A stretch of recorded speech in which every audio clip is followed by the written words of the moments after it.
သူရှိရာညညခါသွားသွားဆိုဩဟိုကိုကြီးရဲ့မခင်နှင်းစီ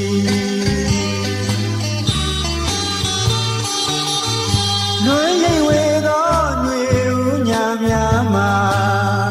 ကြောင်းနေတော့ငါများတဲ့ညာစိတ်မဆွဲပါပဲတင်ကျဲမှလဲဝေဝဲ၍ပေါ်လာ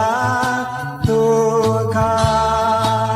သူနဲ့လဲကြောင်းနေစဉ်သူစုကြတဲ့မုံမိုးလေးနဲ့ဝဲကျွေးရရလာတကယ်မမေ့သည်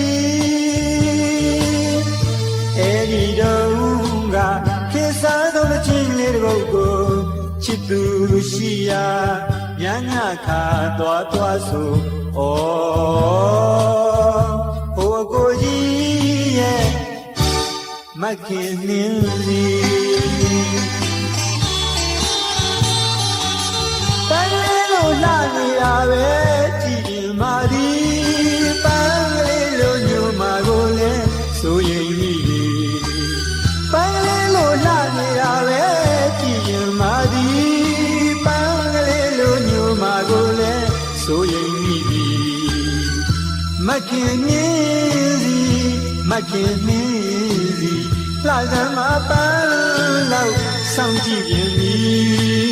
နောင်တော့အလိုမကြရင်မင်းဘဝအတွက်ပဲတွေ့ကငိုမိ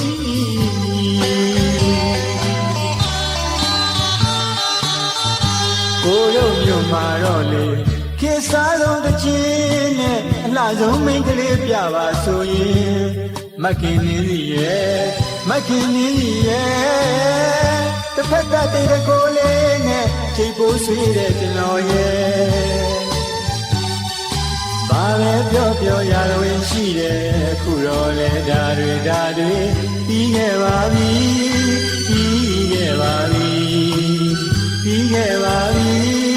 ပြီးခဲ့ပါပြီဒါပေမဲ့လေတရားတစ်ခါတော့တတိယနေပါသည်ဩငယ်ငယ်တုန်းကမခင်နှင်းစီပန်းလေးလိုလှနေတာပဲကြည်ရင်မာသည်ပန်းလေးလိုညိုမာကိုလဲဆိုရင်မိပန်းလေးလိုလှနေတာပဲကြည်ရင်မာသည်ပန်းလေးလိုညိုမာကိုလဲဆိုရင်မိ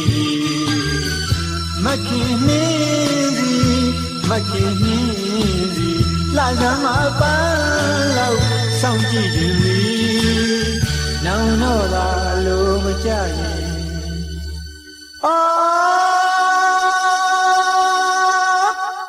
မင်းတို့အတွက်ပဲတွေ့ကငိုမိ